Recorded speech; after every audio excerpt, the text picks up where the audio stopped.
नमस्कार, आप देख रहे हैं लाइव 24 और मैं हूं आपके साथ कृतिका सूर्यवंशी। बुलेटिन की शुरुआत करते हैं बड़ी खबरों के साथ। लखनऊ के हुसैनगंज के लालकुआं में अपर नगर आयुक्त अर्चना द्विवेदी और नगर निगम की टीम के साथ पूर्व पार्षद और उसके साथियों ने साजिश पर घेर कर न केवल अभद्रता की बल्कि लाठी डंडों से मारने का प्रयास भी किया। बता दें कि अर्चना द्विवेदी की तरफ से हुसैनगंज थाने में पूर्व पार्षद और उसके साथियों के खिलाफ तहरीर भी दी गई है। तो बताया जाता है कि पूर्व पार्षद नगर निगम की जमीन पर कब्जा कर रहे थे, जिसको लेकर यहाँ अपर नगर आयुक्त ने मौका मुआयना किया था। पहले तो मैं करेक्ट करना चाहूँगी कि किसी प्रकार का कोई चालान काटने की कार्रवाई नहीं हो रही थी। हमारा विशेष सफाई अभियान जो कि लगातार पिछले 3-4 महीनों से हम लोग चला रहे हैं, उसी क्रम में आज लालकुआं वार्ड में विशेष सफाई अभियान लगाया गया था और जिसमें हमारे सभी 8 जोन की टीमों को लगा करके हम लोग विशेष अभियान चलाते हैं कि एक गली नाली सारी सफाई हो जाए। विधिवत सफाई करने का अभियान होता है जिसमें हमारी पूरे नगर निगम की टीम थी, हमारे एक्सीएन थे, हमारे साथ सभी जेई थे और इधर जोन 1 के हमारे सभी SFIs मौजूद थे, साथ में सफाई कर्मी भी थे और हम लोग सिर्फ सफाई का कार्य कर रहे थे। वहाँ पे लालकुआं वार्ड में जो कल्याण मंडप है उसके सामने ही एक सरकारी शौचालय बना हुआ है, पब्लिक टॉयलेट है। उसके बाहर में कुछ ठेले लगे हुए थे जो कि ऐसा प्रतीत हो रहा था कि बहुत समय से वहाँ पे रखे हुए हैं, जिसकी वजह से वहाँ काफ़ी गंदगी जमा थी नीचे और नालियाँ बिल्कुल चौक थी। तो नालियों को सफाई करने के लिए उन ठेलों को हटाए जाने की कार्रवाई की जा रही थी। हटा करके अलग हटा करके और साफ करके वापस वो उधर रख सकते थे, सिर्फ इतनी कार्रवाई थी। इसी दौरान अचानक अमित सोनकर जो पूर्व पार्षद हैं वो करीब 40-50 लोगों को साथ में लेके आए और अनएक्सपेक्टेड तरीके से उन्होंने वहाँ हंगामा काटना शुरू किया। वहाँ मैं खुद उपस्थित थी, इसके अलावा हमारे और वरिष्ठ अधिकारी भी थे और नीचे के हमारे अधिकारी थे, जिसमें कुछ 1-2 महिला अधिकारी जैसे जेई थी महिला और एक SFI थी। तो इन्होंने महिलाओं के साथ और मेरे साथ भी कुछ अभद्रता करने का प्रयास किया, मैन हैंडलिंग करने की कोशिश की, अपशब्द कहें, गाली गलौज की, जबकि इधर से किसी प्रकार का कोई रिएक्शन नहीं था, ना किसी प्रकार का चालान काटने की कोई कार्रवाई की जा रही थी और ना ही किसी प्रकार का कोई अतिक्रमण हटाया जा रहा था। सिर्फ सफाई अभियान चलाया जा रहा था जिसका इन्होंने अनुचित तरीके से विरोध किया, वहाँ सफाई नहीं करने दी और अभद्रता की हमारी टीम के साथ। इस पे नगर आयुक्त महोदय को सब संज्ञानित कर दिया गया है और कार्रवाई भी की जा रही है। PFI के खिलाफ देश भर में आक्रोश बढ़ता जा रहा है। इसी के चलते सूफी इस्लामिक बोर्ड ने भी PFI को बैन करने की मांग की है। आरोप है कि PFI देश में आतंकवाद फैलाना चाहता है। तो इस दौरान PFI को पूरे हिंदुस्तान और पूरे विश्व से बैन करने की मांग उठाई गई। इसी के साथ मौलाना हसनैन बकई ने मुख्यमंत्री और राज्यपाल से मिलकर PFI को बैन करने की बात को कहा। सबसे पहले जिस तरीके से आप तमामी हजरात ने देखा होगा कि PFI और SDPI ये 2 ऐसे संगठन हैं जो हमेशा से संदिग्ध हालातों में पकड़े गए हैं और संदिग्ध चीज़ों में जो है पाए जा रहे हैं और इनकी जांच जिस तरीके से चीज़ों में निकल कर आई हैं और तमाम कई जिसमें जो है जांच एजेंसियों ने इनकी जांच की तो उसमें काफ़ी संदिग्ध चीज़ें पाई गई। जिस तरीके से आप तमामी हजरात के प्रकाश में आया है कि आतंक समर्पित जो संदिग्ध संस्था PFI के लोग जो राजनीतिक शाखा इसकी रखते हैं SDPI, उसमें तथाकथित जिहाद के नाम पर आवाम को भड़काना, जिहाद के नाम पर नौजवान नस्लों को भड़काना और इस्लामियात के हवाला देकर इस्लामी राज्य कायम करने की झूठी दलीलें पेश कर कर लोगों को वरगलाना, भड़काना, ये सब चीज़ें जो प्रकाश में आई हैं, इसके संबंध में ये प्रेस वार्ता है और हम लोग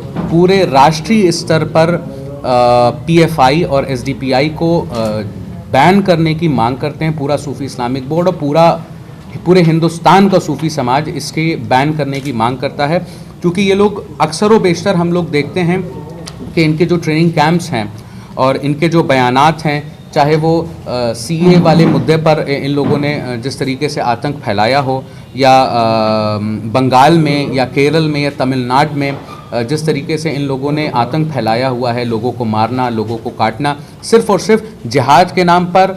इनके कहने का मतलब सिर्फ़ और सिर्फ ये होता है कि आप लोग अगर किसी भी काफिर को, गैर मुस्लिम को अगर आप लोग मारते हैं तो आपको 72 हूरें मिलेंगी। आपको इस किस्म का लालच देकर लोगों का ब्रेन वॉश करते हैं और ब्रेन वॉश करने के बाद आवाम को भड़काकर, वरगलाकर ये लोग सड़कों पर उतार कर उनके साथ ब्रेन वॉश करके जिस तरीके से इन लोगों ने आवाम को भड़काया और भड़काने के बाद सड़क पे उतारा, सड़क पे उतारने के बाद आतंक पे समर्पित कर दिया, ये इनका काम है। जांचों में हर तरीके से निकला हुआ है कि इनकी संदिग्ध गतिविधियां ISIS के साथ और तुर्की के साथ, तुर्की की इंटेलिजेंस के साथ इन लोगों की पाई गई हैं। और हम सूफ़ी इस्लामिक बोर्ड और मेरा पूरा सूफ़ी समाज PFI को बैन करने की मांग करता है और सरकार से गुजारिश ये करता है कि जांच जल्द अज जल्द इनकी कंप्लीट की जाए। कंप्लीट होने के बाद इनको तत्काल बैन किया जाए और इनके जहां जहां जो भी शाखाएं हैं वहां पर फौरन छापेमारी हो।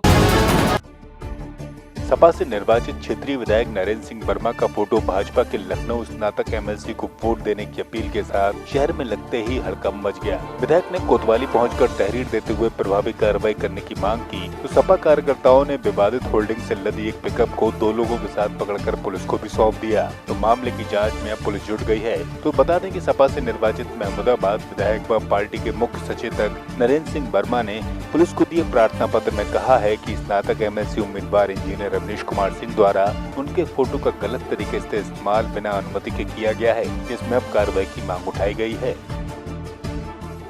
मुझे सूचना मिली कि कोई इंजीनियर रवनीश कुमार सिंह हैं जो अपने को स्नातक प्रत्याशी के रूप में होल्डिंग लगाए हैं, उसमें मेरी बगैर अनुमति के उन्होंने मेरा फोटो लगाया है, जो कि गैर कानूनी है, चुनाव आचार संहिता का खुला उल्लंघन है।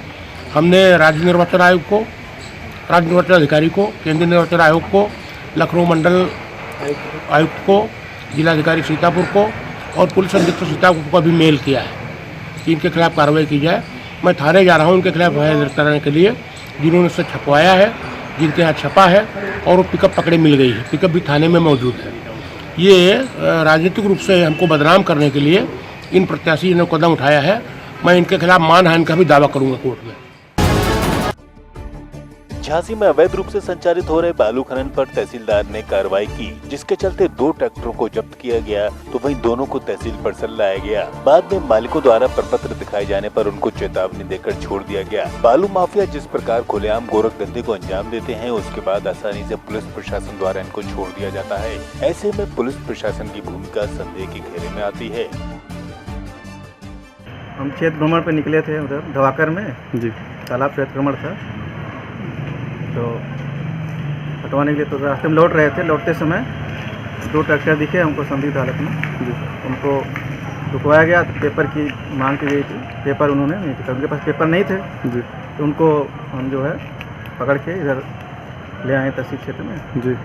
तो अभी जो उनके द्वारा पेपर मंगाए गए हैं MMLA में जी, कंप्लीट है, तो अभी इनको वार्निंग देके छोड़ दिया जा रहा है। सर, जैसे जो रॉयल्टी होती है तो ट्रैक्टर से जब बालू भरी जाती है तो वर्तमान में रॉयल्टी होनी चाहिए कि घर पे आके दिखाई जाती है? सर नहीं, होना चाहिए तुरंत वहीं, लेकिन उन्होंने उनके जो है उन्होंने ले आए हैं यहाँ पे। तो इस लापरवाही सर वो तो बाद में ठेका से भी आ सकती है सर।